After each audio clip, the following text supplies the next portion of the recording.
moi c'est Mylène, je suis agente de projet pour le Carrefour Région Montmagny et agente de communication, fallait pas que je l'oublie. Je suis avec quelqu'un que j'estime et que j'aime du fond de mon cœur parce que j'ai eu la chance de la connaître il y a quelques années. Et peux-tu te présenter, ma chère? Je m'appelle Myriam Bélanger. Ça ressemble à ça. T'as quel âge? Tu viens d'où? J'ai 23 ans, je viens de Saint-Fabien. Ouais. Born and raised. Puis récemment, je suis déménagée dans Bellechasse. Fait que une nouvelle étape pour moi. Depuis septembre. Fait que c'est récent là. Super! Ben, moi, je suis contente que tu sois plus proche. C'est le fun, ça. Ça veut dire que je vais te voir plus souvent. Eh oui! Écoute, si on est là aujourd'hui, ben oui, c'est pour le podcast Turning Point. Je voulais te faire venir parce que je pense que tu es inspirante, tu as plein de choses à raconter. Mais aussi parce que dans 2 semaines, c'est la semaine de la persévérance scolaire. Donc, le podcast va sortir au moment de la semaine de la persévérance scolaire. Puis, je trouvais que ça fitait vraiment avec ton histoire. Donc, sans plus tarder, on va commencer quand tu étais plus petite. Oui. Comment tu étais?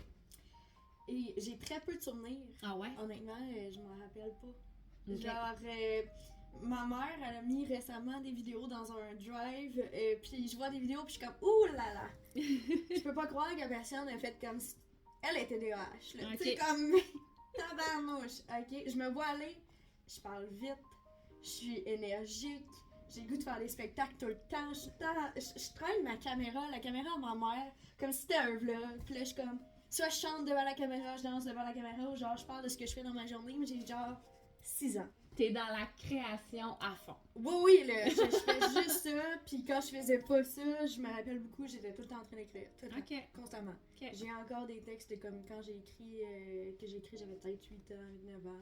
C'était pas très bon, ça suivait pas vraiment, mais je faisais majoritairement ça de mon temps. OK.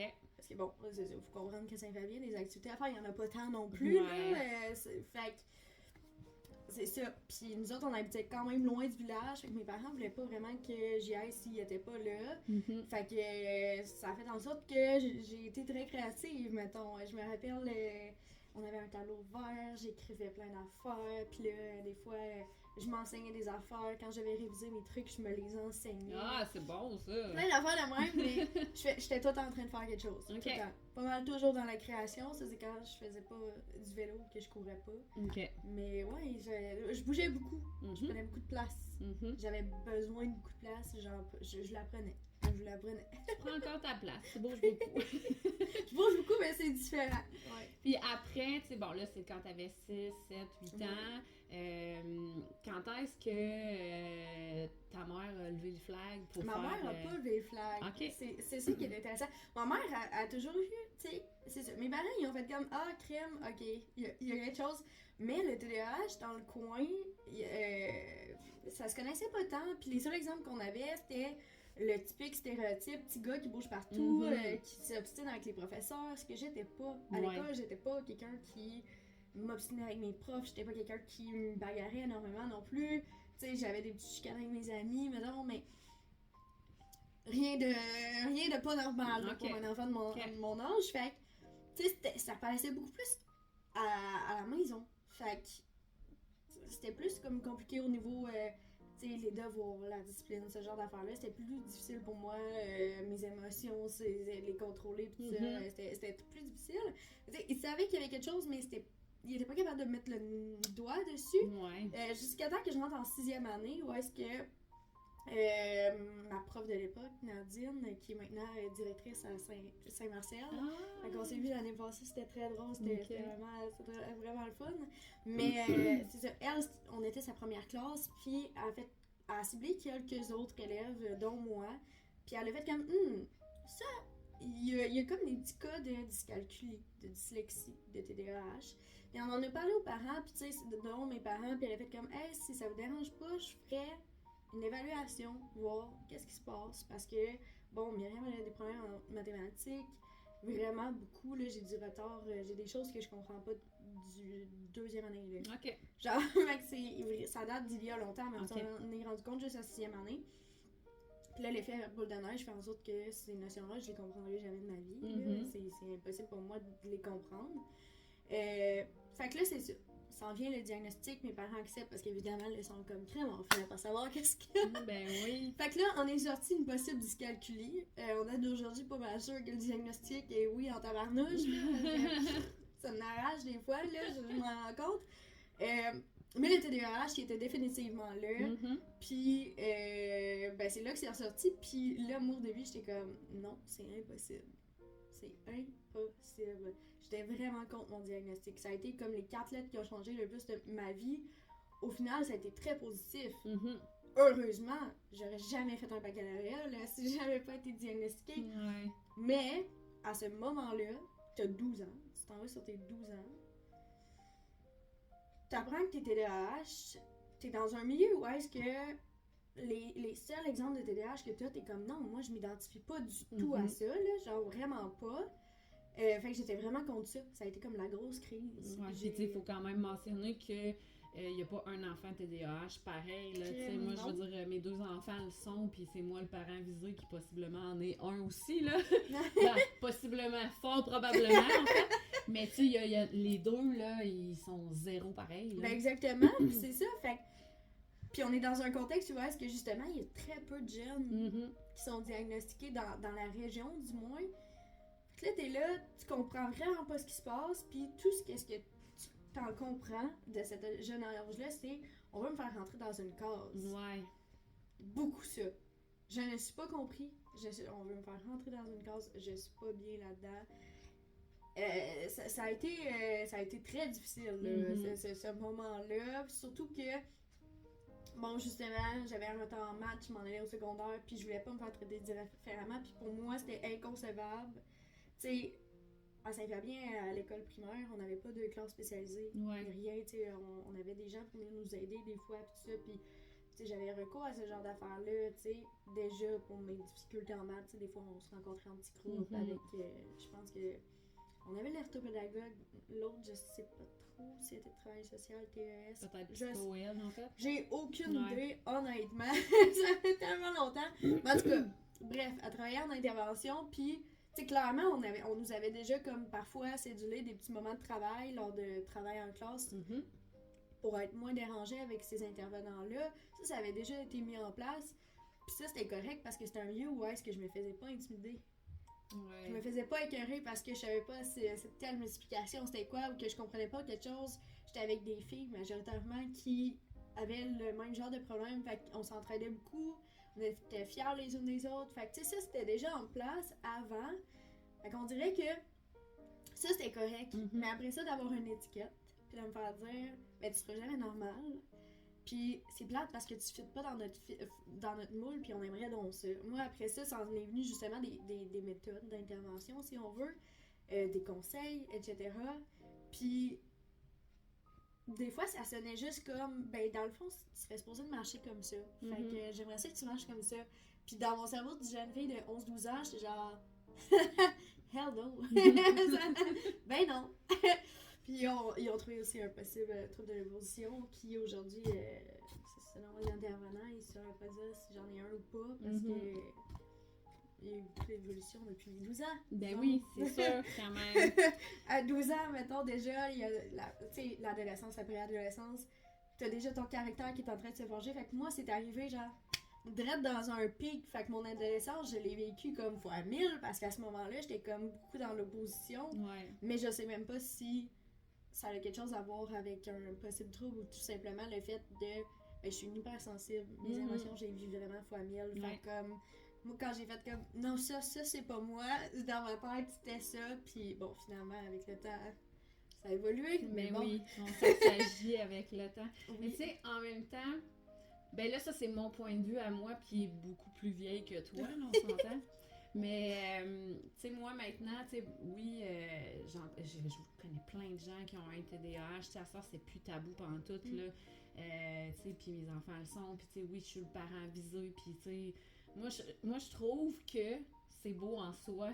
Parce que je trouve tellement que les gens qui sont TDAH sont tellement créatifs. Puis que, tu sais, des idées, là... C'est le même. Il n'y en a pas de ça problème, là, c'est ça. ça. Fait que, tu sais, je veux dire, oui, tu sais, c'est plus difficile de, comme, faut se cadrer, puis tu sais, Oui, comme... ouais. Mais, en soi, moi, je trouve ça beau. Oui, ben je pense que je te dirais, ce qui est venu vraiment changer aussi cette perspective-là avec le temps, c'est d'avoir des personnes intervenantes justement dans ma vie qui soit eux-mêmes l'étaient et où sont venus me dire, sont arrivés avec une approche du genre tu n'es pas brisé. Mon but c'est pas d'arriver de te fixer. Mon but c'est de rendre ta vie agréable. Puis quand j'ai commencé à voir des personnes en intervention qui m'approchaient comme ça, puis déjà à la base quand j'étais plus jeune, quand on m'approchait comme ça marchait tout le temps mieux.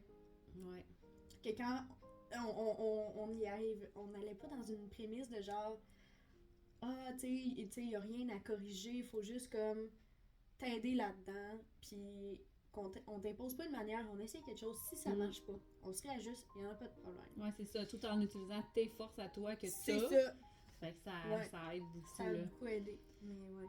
Fait que rendu au secondaire... Et là là... Highway to hell! Non, pour elle, là, c'est parce que mon secondaire 1, encore une fois, c'est bien des affaires que je me rappelle pratiquement plus. Bon, certains diront que c'est les traumas, mais je pense que oui. Mais c'est que c'est tellement beaucoup. Je pense que une chose, là, en général, là, on minimise à quel point le secondaire puis l'adolescence, c'est quelque chose de vraiment difficile. Ben oui, quand on est clair. dedans. Ben oui, quand t'as les 2 pieds dedans, là, t'as l'impression que le sol en dessous de toi fait ça. Pendant 5 ans minimum. Après ça va bien. Ça va bien. Mais tu passes tellement à travers de genre les hormones, les changements, plein de premières fois. T'es confronté à tout plein d'affaires. Tu cherches. Oui, je suis qui, moi, là-dedans. Fait que ça, pour vrai, déjà à base, aïe aïe. Puis non seulement ça, mais au secondaire, tu sais, secondaire 1, ça allait quand même bien, mais on avait une classe plutôt turbulente. Fait que, mettons, on a changé plusieurs fois de prof. Puis, ça, ben, veux pas, ça a pas toujours été facile, mais, tu sais, malgré tout, j'ai tout à passer. Fait que, passer sa fesse. Mais je passais. Fait que c'était ça l'important. Puis là, secondaire 2 est arrivé, puis secondaire 2, je le dis tout le temps, c'est la pire année de ma vie. On changera pas ma perception des choses, c'est la pire année de ma vie. Heureusement, j'étais suivie par la travailleuse sociale de l'école qui s'appelait Mélissa, puis elle, heureusement que je l'avais, c'était un ange, parce que, oh là là, que tous les autres intervenants que j'ai rencontrés, ça marchait pas du tout. Ça marchait pas beaucoup du tout, tu sais, on m'a dit « Ah, tes cahiers de notes, etc., tu sais, tu passes souvent tes trucs à faire signer ou peu importe. » Tu sais, de là à m'obliger à genre, pis c'était pas mal intentionné, là, mais de là à m'obliger à dire comme, on va tes cahiers, tu vas les placer d'une telle manière, etc. Ta case, tu vas placer ça. Mais ça m'aidait pas parce que mon cerveau marche pas comme ça.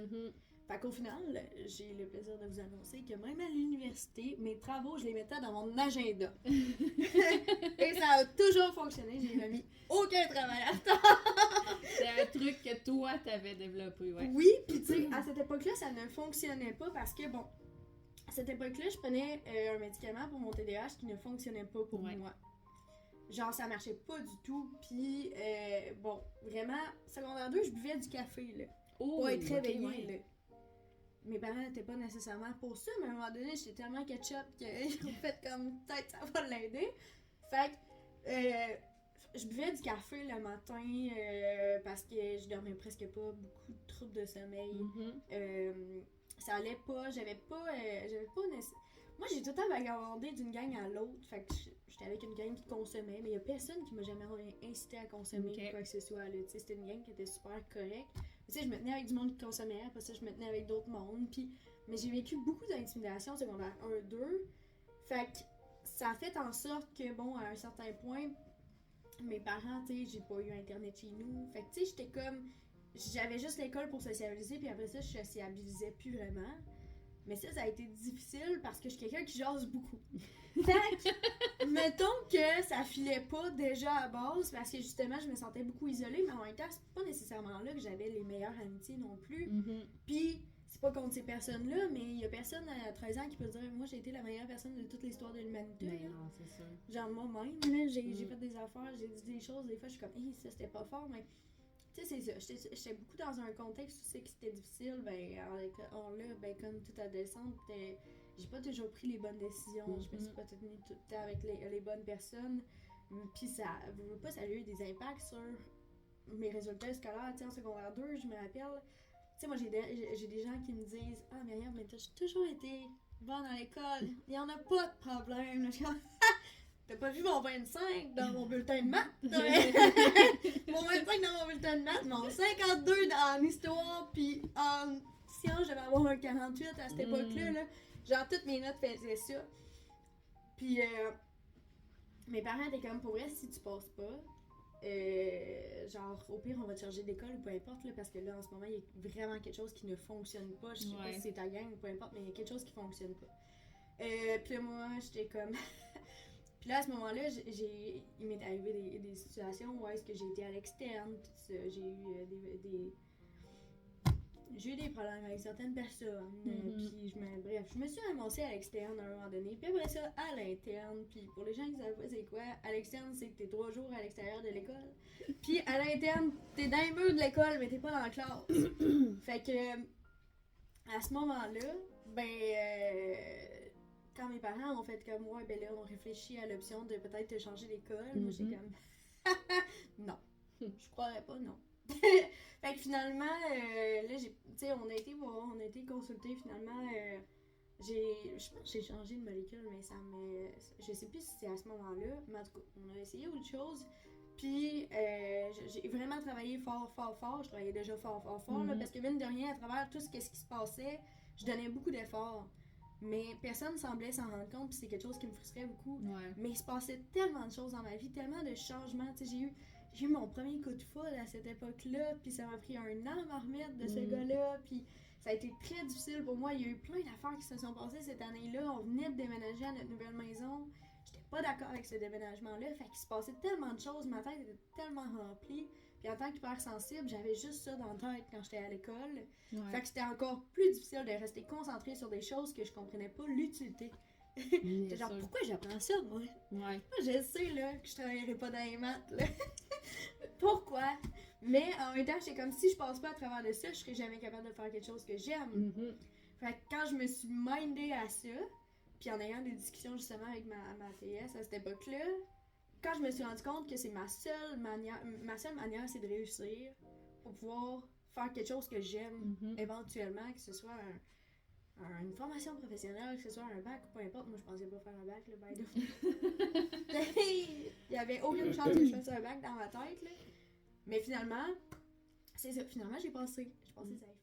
Tu disais que t'avais eu un prix... Le prix émergence. Émergence en secondaire 4. Fait que, j'en ai eu plusieurs autres, là, mais c'était bien fun. On s'est rendu à secondaire 5. On a passé de secondaire 5 de même. Oh là non, c'était pas si de même, mais continuer les efforts, puis c'est là que j'ai commencé à plus écrire, plus faire de la gestion de scène, tout ça, puis j'étais dans le déni de ce que je voulais faire, mais j'ai dit let's go, on s'en va à l'époque faire média, parce que j'ai un ami qui m'a dit même tu vas voir, tu vas aimer ça. Je suis comme je suis vraiment pas sûre. Fait que j'étais allée pareil, parce que là j'étais comme je savais pas ce que je fais de ma vie, fait que finalement je suis allée, j'ai adoré ça. Mais bon, première année de cégep, pas la plus facile. J'ai fait ma première commotion en mai 2018. Le 18 mai 2018, j'ai fait ma première commotion. Avant le cégep. Moi, juste à la fin de ma première session de cégep. Et ensuite de ça, je suis rentrée à ma 2e année de cégep. Mais moi, j'ai continué. On m'a pas dit, mais m'arrête. Le médecin était comme, oui, tu peux recommencer ta vie. Fait que là, moi, paquet de nerfs pour 10 ans, je recommence ma vie. Mais genre, ma vie est pas relaxante, là, tu sais, je fais du bénévolat, je travaille 35 heures semaine, je suis tout le temps partout, let's go, on y va. Je suis fatiguée, je suis déprimée. Moi, j'ai peur de la mort dans la vie, là, puis à un certain point, là, je conduis, là, puis je suis comme... Je regarde le faucet, puis je suis comme, ça ferait quoi de rentrer dans le faucet? Là, quand je me suis rendu compte que j'ai pensé à ça sans vivre de stress, moi, pour vrai, je pense à la mort, je stresse, là. Je suis comme, qu'est-ce qu'il y a après la mort? Je veux pas arrêter d'exister, là. Ouais. Fait que, il y a trop de choses à faire. Fait que, là, je vais consulter, tout ça, puis là, on m'a dit, tu dois avoir trop d'anxiété, là. J'étais comme, je sais pas, là, mais je sais que je pogne un bas fond, puis je m'en vais faire ma dernière année de cégep, puis moi, il y a aucune chance, j'en pogne ma première année. Ma dernière année de cégep. As-tu eu de l'aise au cégep, donc? Allô? Oui, je te voyais à chaque semaine. C'était devant TES. Puis, heureusement. Puis, on parlait de beaucoup de choses, mais En fait, ça avait beaucoup d'impact sur mes notes, mais il se passait beaucoup de choses encore une fois dans ma vie, parce que ça arrête jamais. À chaque semaine, on avait notre petite rencontre. Ouais, à chaque lundi, lundi après-midi, on se voyait. Ouais. On se disait nos affaires, je te disais à quel point tu avais juste pas de sens dans ma vie, puis on essayait de replacer ça. Puis je voyais aussi ma travailleuse sociale au CLSC à chaque 2 semaines. Mm-hmm. Puis ça rushait, mais on a fini par voir le bout. Mais mon Dieu Seigneur, ça a été très très difficile. Ouais. Côté notes, là, j'ai même pensé mettre mon cégep en 3 ans. Quand j'ai vu mon horaire, je te l'ai dit, j'ai fait une crise d'anxiété. Je me souviens de tout ça. J'ai fait une crise d'anxiété. Là, j'étais comme là, Mylène, je peux pas faire ça. Là. Ouais. Il y a des trous partout, je vais me décourager, ça marchera pas. Mais là, je veux pas aller à l'université non plus. Là. Genre, l'université, c'est gros, là, je peux pas faire ça. Là, comme, qu'est-ce que je fais de ma vie? Je veux-tu rester en communication? Je m'en vais-tu en intervention? Je sais pas ce que je fais. Grosse panique, gros changement dans ma vie en même temps que je travaille sur mon épreuve synthèse de programme. Puis ça détermine si je passe oui ou non. Ouais. Fait que là, c'est gros, j'ai beaucoup d'idées, mais je suis plus capable de m'organiser. Je dois faire des siestes à chaque heure. Genre, ça n'a pas de bon sens. Fait qu'en tout cas, j'ai fait beaucoup de siestes. J'ai consulté beaucoup. Mais tu sais, en fait, pour avoir été pendant ton parcours scolaire au cégep avec toi, t'as tellement travaillé fort, là. Sincèrement, là. Oui. Tu sais, je veux dire, même, tu sais, oui, on se voyait à chaque semaine, tu sais, tu venais me parler de tes choses qui allaient pas, pis tout ça, mais t'as jamais baissé les bras, là. Non, mais je braillais beaucoup. Ouais, je pleurais beaucoup. Oui, mais c'est pas grave, ça, je j'ai savais jamais. ça. C'est ça, mais. Non, je pleurais beaucoup, mais. Non, c'était pas une option. Je savais pas où c'est que je m'en allais. Ouais. Je savais pas où c'est que j'allais, mais j'y allais. Ah oui. J'y allais. Tu y allais, là, oui. Pour vrai, là, même si c'était. T'arrivais dans mon bureau en braillant, t'étais découragée pis tout, mais on va se retrousser les manches, à travailler full fort, full tard aussi, on va se le dire. Ça avait 3 pas heures de du matin, ça arrivait souvent. Oui. Vraiment. T'as jamais lâché. C'est pour ça que je trouve tellement que t'es comme le modèle de la persévérance, là, pour vrai, là. J'ai jamais eu de doute que tu ne t'allais pas réussir. Non, moi je suis convaincue à 100%. Parce que c'est ça, mais c'est vraiment gentil, mais c'est ça. Mais ça a toujours été ça. C'était pas une option. C'était pas une option. Puis je me rappelle de quelque chose que mon grand-père m'a dit une fois, quand je m'en allais au cégep, il était comme Myriam, peu importe où tu sais que tu vas aller, il va y avoir quelqu'un pour t'aider. Puis tu sais, ça a été le cas avec toi, ça a été le cas avec ma travailleuse sociale. Fait que j'étais comme, j'ai peut-être personne d'autre, puis j'ai l'impression que je suis seule au monde, puis j'ai l'impression que je m'écroule. Mais tu sais, heureusement que j'ai eu des cours d'écriture au moins un moment où est-ce que le moment que j'ai été le plus bas, c'était le moment où est-ce qu'on avait écriture de la fiction, puis toute la colère, puis la douleur, puis l'incompréhension que je vivais. Parce que toutes les stratégies que j'avais mis en place ne fonctionnaient plus. Il fallait que je réapprenne à vivre avec ça, avec un niveau d'énergie qui était vraiment bas parce que j'avais étiré mon élastique parce qu'on m'avait pas dit de prendre de pause alors que c'était ultra nécessaire. Fait que j'étais dans une dette énergétique énorme. Fait que quand j'ai vécu ça, heureusement que j'avais l'écriture beaucoup là-dedans aussi, là. Ouais. Mais finalement, j'ai passé mon cégep. Ben oui. En 2 ans. Ben oui. En 2 ans, j'ai pleuré beaucoup, mais ça s'est bien passé malgré tout à la fin. Ouais. Puis quand t'es partie, j'étais triste. J'étais comme, oh non, j'aurais plus les discussions avec Myriam. Finalement, je suis là. Eh oui, c'est ça. On se voit encore pour se parler encore. Finalement, ça va bien, mais après ça, je suis partie à l'université parce que finalement, je me suis branchée, j'étais allée à l'université, mais je suis venue ici, pas en France. C'est vrai, Puis après ça, j'ai fait comme, c'est beau, ça va bien, puis ça m'a redonné beaucoup confiance. Fait que j'étais comme, let's go, on y va. Puis moi, TDAH au bout, moi, je m'en vais à Sherbrooke. J'ai-tu été aux portes ouvertes? Non. J'ai-tu mis les pieds à Sherbrooke une fois dans ma vie? Non. J'ai vu les programmes psychoéducation et communication appliquée dans le régime coop. J'ai fait comme, c'est là que je m'en vais. Puis je prendrai ma décision sur qu'est-ce que je fais. C'est ça, parce que t'étais pas sûre encore, je m'en rappelle. Non, il me restait genre 1-2 rencontres là, avec France pour décider ça, puis je savais pas trop. Puis là, finalement, j'ai fait comme, let's go, je choisis communication appliquée. Puis, tu sais, ça prend une bien meilleure coteur pour entrer, ironiquement, là, en communication appliquée au régime coop. Dans le temps, c'était 27 de coteur. J'avais 28, 29. À ce moment-là, ouais. C'était correct? Oui, ça allait bien. Fait que finalement, ça a bien été. Je suis rentrée à l'université, 2e année, j'ai vécu une relation toxique. ça allait pas bien, j'étais à un bas fond, j'ai recommencé à consulter au début de ma deuxième année.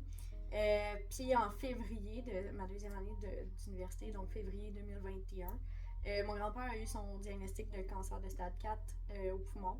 Mon grand-père, c'est mon voisin, c'est comme un deuxième père, c'est lui qui m'a encouragée de finir mon secondaire, fait que c'est comme un homme très important dans ma vie.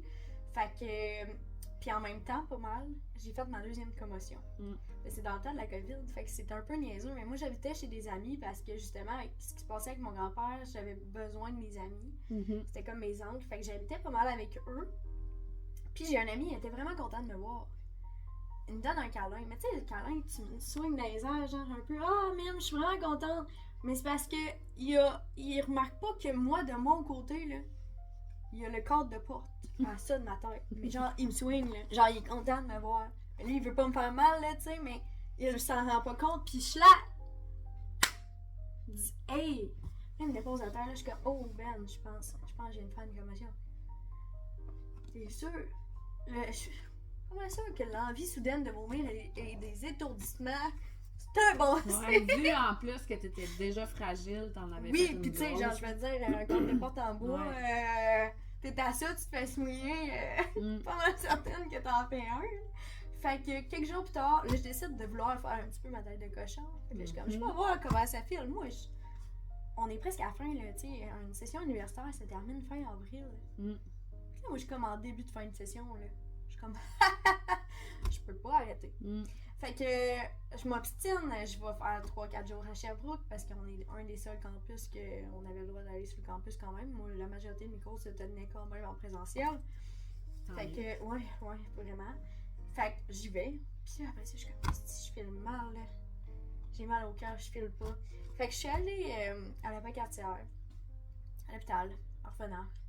Puis, on m'a dit, Myriam, t'as 2 choix. C'est sûr que t'as fait une commotion. Elle dit, c'est comme tu veux. Soit t'arrêtes pas, soit t'arrêtes. Mais elle dit, moi, considérant comment tu t'es pas bien senti quand t'as pas fait de pause à ta première commotion, elle dit, je comprends que t'es à la fin de l'université puis ça te stresse, mais tu vas avoir beaucoup plus de difficultés si tu prends pas 2 semaines que si t'en prends. Mais si tu me dis, marque-moi pas sur le papier 2 semaines, je t'ai marquerai pas. Mais je te le conseille pas nécessairement. Fait que ta décision finale, c'est quoi? Puis là, je pense que j'étais avec mon amie Rosie. Puis j'ai fait comme, je vais prendre les 2 semaines. Je vais être sage. Maintenant, on me l'a conseillé. Je sais ça fait quoi ne pas le prendre, fait que je vais le prendre. Mais au final, heureusement que je l'ai pris parce que, bon, premièrement, tu sais, mon grand-père descendait de plus en plus. Fait que, puis lui, il était à domicile. Fait que je faisais partie des personnes qui donnaient ses soins de fin de vie. Fait que pendant ces 2 semaines-là, j'ai rien fait. À part, ben ça a duré un petit peu moins de 2 semaines. Là. Il est décédé le 25 mars à 13h43. Puis c'est moi qui s'en est occupée, tu sais, la dernière nuit. C'est moi qui donnais ses entredoses, puis tout ça, la dernière nuit. C'est moi qui ai constaté son décès. Je l'ai vu prendre son dernier respire chez lui, puis tout ça. Fait que non, j'ai vraiment pu. Puis je m'étais promis à l'intérieur de moi que j'allais toujours être là jusqu'à la fin. Fait que, ironiquement, d'avoir été comme en congé de commotion, ça m'a donné l'opportunité de faire ça. Bon, après ça, ça a été difficile parce que justement, vivre un deuil en même temps que tu finis l'université, en même temps que tu commences une nouvelle relation, c'est comme un petit peu... c'est intense, c'est très intense. Mais en même temps, après ça, tout ce qui m'a drivé, c'est je dois avoir mon bac. Même si c'est dur, je dois avoir mon bac parce que s'il m'avait pas encouragée à terminer mon secondaire, à faire quelque chose que j'aimais de ma vie, je serais pas où ce que je serais rendue là. Je peux pas juste faire comme non, c'est pas grave. Mais j'ai arrêté d'avoir, tu sais, j'ai eu moins d'anxiété de performance après. Parce que ces 2 semaines-là, puis le fait que mon grand-père est mort, j'ai fait comme ce qui est important, c'est le ici maintenant. Puis je suis pas mal plus que mes notes. Puis pas mal sûr que mon grand-père s'en est foutu dans les derniers temps de mes notes. L'important, c'est que je passais, puis que je passais du temps avec lui. Fait que ça a comme changé ma perspective par rapport à ma performance scolaire beaucoup. Je m'en suis mis moins sur mes épaules. Puis après ça, ben, j'ai eu mon bac. À la fin de mon bac, ça a été difficile parce que, bon, écoute, je savais ce que je voulais faire de ma vie. J'avais hâte d'être sur le marché du travail. Puis cette session-là me tentait moins, honnêtement. Mais je l'ai terminé, ça a été difficile moralement, mais je l'ai terminé. Puis ben, moi, j'ai terminé mon bac, j'avais déjà ma job. Tu sais, j'ai fait mon entrevue pour ma job actuelle en février. Tu travailles où? Je travaille pour Santé mentale Québec, je faisais à Appalaches. Puis, je cherchais quelqu'un comme janvier-février, mais là, moi, j'ai fait comme salut! Ouais. J'aimerais vraiment ça! Et tu sais, quand on dit il arrive jamais rien pour rien, tu sais, au début de avant d'aller faire le bac, parce que on en parlait au cégep quand tu étais avec moi, t'hésitais entre, tu sais, psycho-aide, communication. Puis là, tu te ramasses que tu vas faire un bac en communication, mais tu t'en vas travailler dans un organisme pour la santé mentale. Ouais, c'est ça. Il y a rien qui arrive pour rien, puis je me rappelle, il y a quelqu'un qui m'a dit, tu sais, on me disait souvent, tu sais, puis même encore, là, après mon bac, j'ai pensé aller genre en TES, là, parce que pendant un été, il m'a poussé un diplôme d'intervention, puis j'ai vraiment aimé ça. Ça a été difficile puis confrontant à certains points, mais j'ai vraiment aimé ça. Mais à la fin de l'histoire, c'est que quand j'ai commencé à travailler pour SMQ-CA, tu sais, c'est ça, ils m'ont entendu, je suis rentrée en mai, puis depuis je suis là depuis mai 2022. Mon poste, il était nouveau, il n'existait pas avant, fait que je suis la première à occuper le poste, fait qu'on apprend à travers ça. Puis ce qui est le fun, c'est qu'on m'a tout le temps dit, tu pourras jamais toucher à tout ce qui est santé mentale. Non, on fait pas d'intervention chez SMQ-CA, on fait que de la promotion, de la prévention, mais je peux parler du sujet que je parle depuis le cégep. Ben oui. Genre, je passe ma vie, littéralement, à parler de l'importance de prendre soin de soi, de se connaître, de faire des choses qui nous font du bien, de faire des choses qui sont en corrélation avec nos valeurs profondes. Puis, tu sais, je parlais de ça quand j'étais au cégep, je faisais des projets par rapport à ça. Aussitôt que j'avais des projets de recherche au cégep, c'était par rapport à la santé mentale. Puis là, finalement, ben, je finis mon bac, je me ramasse dans un organisme qui fait que ça.